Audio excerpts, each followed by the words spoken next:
So I'm just repairing the 6230 front loader. The cable, hang on, let me show you. End of the cable snapped. It happens, and I'll be honest, this is a tight cable. We've said, well, all of us have said for a long while, you know, it's quite a hard loader to operate. You pull back on it, it's real tight until it goes, and yeah, it feels it. Compared to the new one which I've got here, you can see how much smoother that is. Look at that. Well smooth. Very good.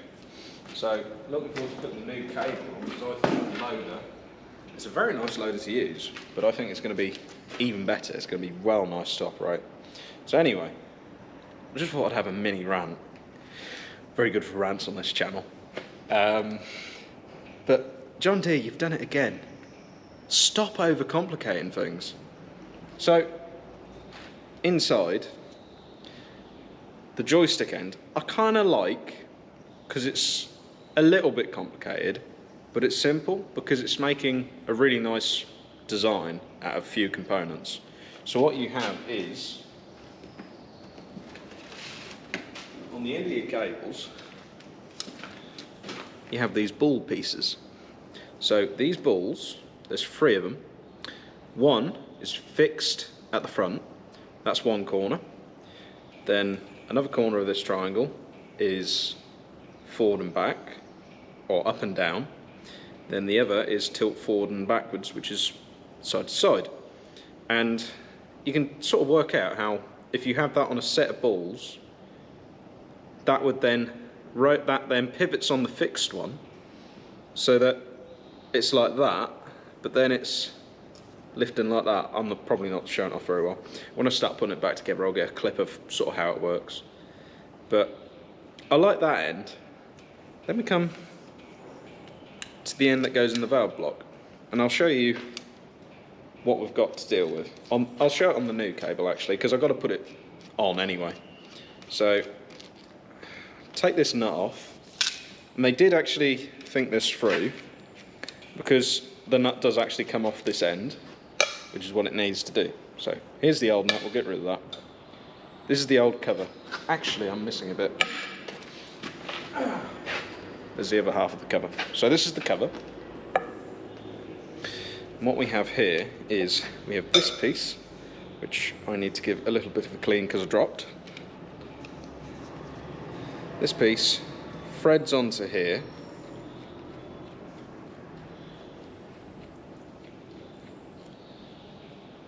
And that's it. There's a little notch here that you can get a spanner on.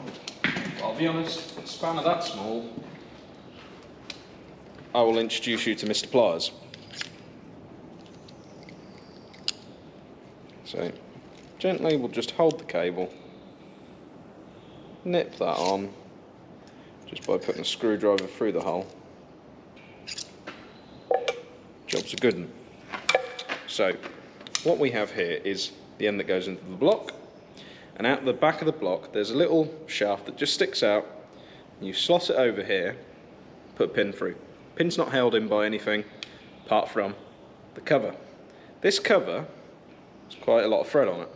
This has quite a lot of thread on it. I have to go this end, slot that down, slot the holder on, and then slot the locking nut. So you got all this assembly to go on. So then, all I can imagine is, and this is before I thread the cable through the cab, because I can't imagine doing this with the cable up in the cab. I've got to put this over the little valve block and put the pin in. While the pin stays in, I've got to then go through the long task of screwing this cover all the way down, nearly 2 inches of thread. But this is also setting up the distance from the valve block, where you, when you have a push-pull cable, you need to secure the outer sheath, or the protector of the cable, so that the inner, when the inner is pulled on, it stays still. If not, you'd do that, don't they? So, you know, push-pull cables have been about for years. I've got some on the 4610, you know, and that's the 80s. I'm sure there's some predating that. So I've got to thread this all the way along to set up the clearance. But I'm not really going to know where the right bit of the clearance is till I get the other end on in the cab. So I've got to put all that on, and I've got to fiddle about setting the clearance up by essentially jacking the outer sheath of the cable away from it. And I've just sent the locking nuts off. So this is then bolted to the block, and that's how this piece stays connected to the valve block. Then I have the locking nut come up and secure the cable in place. I'm not going to thread it all. You know, it's a lot of bloody thread. There's obviously a lot of adjustment needed, a bit of fine tuning. But part of me thinks, oh, that's actually quite a clever design, I like it. But it feels overly complicated. Because why couldn't this bit just be a bit more like a fixed place, and you have two lock nuts, which is more like what you have on a pickup hitch? You know, instead of this long, monotonous unscrewing. The unscrewing wouldn't be a problem, except the valve block is underneath the step, surrounded by pipes. So I'm fingertip sort of adjustment on this. You can get the spanner in, but it just seems a little bit complicated for the space they've got. And as for this end, I did praise it for its like ball design, but actually figuring out how to get the cable out was a bit of a ball ache. I only figured it out by having the new cable with me and looking at how it's there. Because it's not obvious, there was a hidden screw which goes in the side to secure this end, so there's no adjustment this end. All the adjustment is down that end, which I suspect is why it's such a long threaded piece. So, I don't mind it, but it just seems a little bit too complicated. Not to mention, the old cable was snapped in this ball piece, so the threaded bit had snapped inside here. And I thought, oh bloody hell, that's going to be a pain to drill out. So I asked Gary at Double Days, hi Gary, how much for a new ball? You have to get the balls as a set to rebuild the bottom of the joystick. You can't get a ball on its own. That was £155 for 3 balls and a plate. So I drilled it out and tapped it. Actually went a lot easier than I thought, but usually when you got a thread snapped off in something, you sort of weigh up like, oh, that's going to be a bit of a problem. Shall I just get a new one? And if it's, say, 20, 30 quid, you get the new one, be done with it. But 150 quid, so that nearly makes it. So you got 3 balls and a plate. You know, that's nearly 50 quid a ball. It's just a little bit of John Deere economy. Why isn't it a more traditional, you know, clevis type push-pull cable, like it's on the pickup hitch? It just feels like you've made it, because you could have had this ball set up, but you could have still had a pin clevis. So you haven't got half as much faffing and setting up, because that doesn't need to be threaded on. That could have been part of the cable. I don't understand why you wouldn't have done, or something similar. You know, that is clearly could have been a clevis. You know, just over center clip, just there you are. But it's not. It's funny. Right then, so I'm now in the cab. It's taken me a lot longer than it should have done putting the cable back in. Well, both of them really. But I just thought I'd show you the ball design. And like I said, I kind of like this. It's kind of bulky and robust. And it's kind of simple, but at the same time it's kind of complicated. because I just feel like I said in that rant, cables could have been done a lot easier. Certainly the setup, it's taken me about an hour and a half to set them up and get them in the distances you need on the retainers. So here's how it works. We have this corner here, bottom right corner, that's our pivot. So as you can see, it all pivots on there, but still pivots on the other two. So I really kind of like it.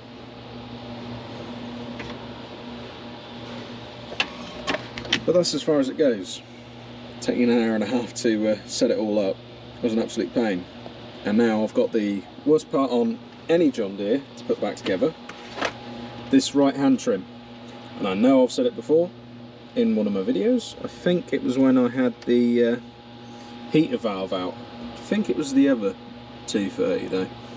This guard here, cheap, flimsy and too big. R1, actually I'll show you.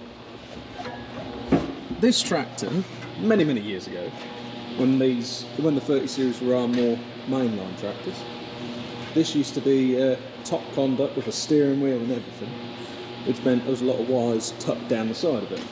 Which meant this panel, which I have laid lovingly up here, used to be taken out quite a lot.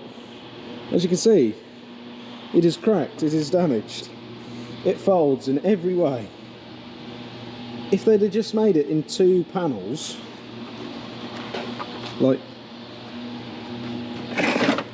if it had a panel there, one side panel here, you wouldn't have the problem. And they still make effectively the same guard, even on the R series. It's still pretty much the same, still the same material.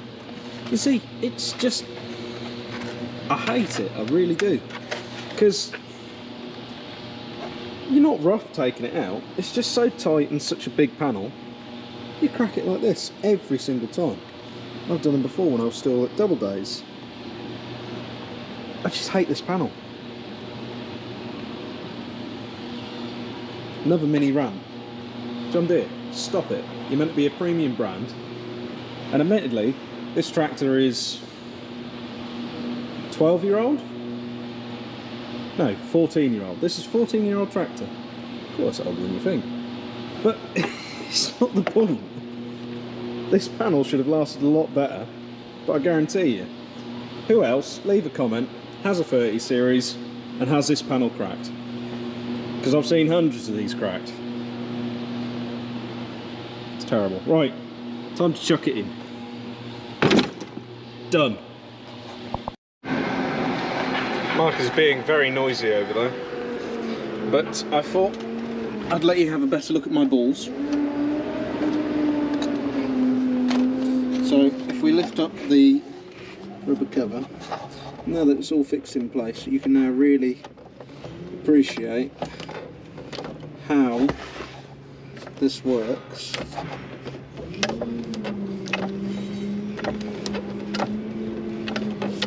I say it's bolted in, but even though I've done this up as tight as I can, it's still loose, so I'm not really that fussed on it, but it was loose anyway. And for the life of me, I still don't know why it was such a pig to refit for me, because this feels like it's into the panel more, so I don't know what I've done different, but I can't put this, because this plate is what it's attached to. I can't go any more here because the seat's in the way, so I don't know how that's meant to work.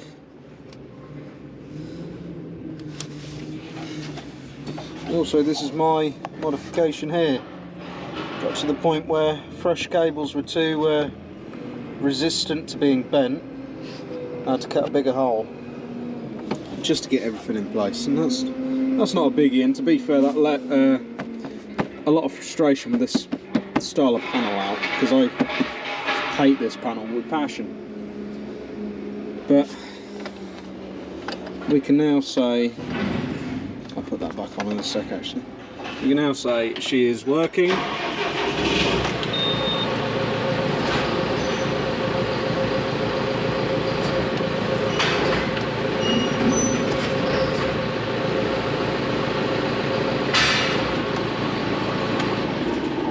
Hallelujah. I'm left a little bit speechless in this situation because what I thought would be... I knew it was going to be a bit of a hard job. Bowden cables usually are. But it's taken me all day. I've been on this since 7 o'clock this morning. Give or take a little bit for a few runabout jobs, like I went and helped Simon. He needed a couple of spanners. But that weren't very long. You know, I've had all day on this with very little distraction. And yet, it's taken me all day. It is now 4 o'clock. Genuinely, I looked at the time and I'm really disappointed that this took me all day. So this is more of a rant of I'm disappointed that it was this difficult to fit. But there are a few obstacles. So I am being unfair to this loader. This loader is originally from a 20 series. This is a 30. There are a few differences. Underneath though, it's the same. So underneath the cab, where I was having to adjust, and that long threaded piece, and that did take more time setting up than I thought it would. We then had this here. The reason why this is so far in the cover is because 30 series comes out further than the 20. 20 series ends about there. So that's why we've got all that frustration. But we're finally fitted, it's back together, and I should stop grumbling. I should tidy up my tools, go have a cup of tea.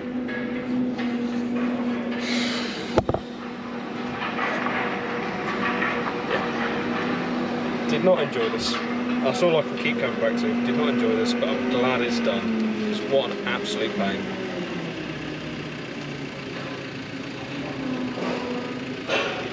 Now I better find something else to do for a little while.